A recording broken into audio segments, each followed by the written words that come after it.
Hi hello అందరూ బాగున్నారా? ఈరోజు వీడియోలో ఇంట్లో పన్నీర్ని ఈజీగా ఎలా తయారు చేసుకోవచ్చో నేను చూపిస్తాను. దానికోసం ఒక గిన్నెలో పాలు తీసుకోవాలి. పాలు కూడా ఇక్కడ నేను లో ఫ్యాట్ మిల్క్ తీసుకుంటున్నాను, ఎందుకంటే లో ఫ్యాట్ మిల్క్లో ఫ్యాట్ కంటెంట్ తక్కువ ఉంటుంది కాబట్టి హెల్దీ. సో లో ఫ్యాట్ మిల్క్ తీసుకొని బాయిల్ చేసుకున్నాను. పాలు బాయిల్ అయ్యే లోపల నేను వెనిగర్ అలాగే వాటర్ మిక్చర్ అండ్ పన్నీర్ని స్ట్రెయిన్ చేయడానికి బౌల్లో స్ట్రెయినర్ అండ్ థిన్ క్లాత్ వేసి రెడీ చేసుకున్నాను.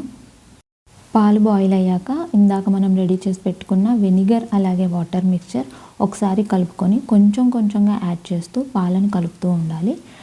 అలా ఒక స్టేజ్ వచ్చేసరికి పన్నీర్ ఫామ్ అయ్యి పాలు కొంచెం ట్రాన్స్పరెంట్గా తయారవుతాయి, అలాగే గ్రీనిష్ కలర్కి చేంజ్ అవుతాయి, లైట్ గ్రీనిష్ కలర్కి చేంజ్ అవుతాయి.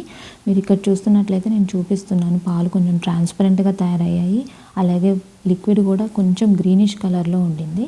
ఇలా వచ్చిన తర్వాత స్టవ్ ఆఫ్ చేసేయాలి. తర్వాత ముందుగా అరేంజ్ చేసుకున్న స్ట్రైనర్లో పన్నీర్ని ఫిల్టర్ చేస్తే కనుక లిక్విడ్ అనేది కిందకి వెళ్ళిపోయి పన్నీర్ స్ట్రైనర్లో ఉంటుంది. స్ట్రెయిన్ అయిన పన్నీర్ని 4 వైపులా ఆ థిన్ క్లాత్ తోటి ఫోల్డ్ చేసేసి 20 to 30 minutes అలాగే ఉంచితే కనుక మనకి పన్నీర్ అనేది రెడీ అయిపోతుంది. చూసారుగా ఎంత చక్కగా పన్నీర్ వచ్చిందో. దీన్ని పీసెస్ కింద కట్ చేసుకొని మనకి కావాల్సిన రెసిపీస్లో యూజ్ చేసుకోవటమే. ఎగ్జాక్ట్ క్వాంటిటీస్ నేను కింద డిస్క్రిప్షన్ బాక్స్లో మెన్షన్ చేస్తాను. ఒకసారి మీరు కూడా ట్రై చేసి పన్నీర్ ఎలా వచ్చిందో నాకు చెప్పండి.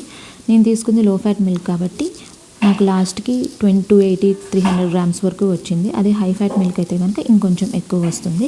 మీరు ఏ మిల్క్తో ట్రై చేసినా కానీ ప్రొసీజర్ మాత్రం సేమ్.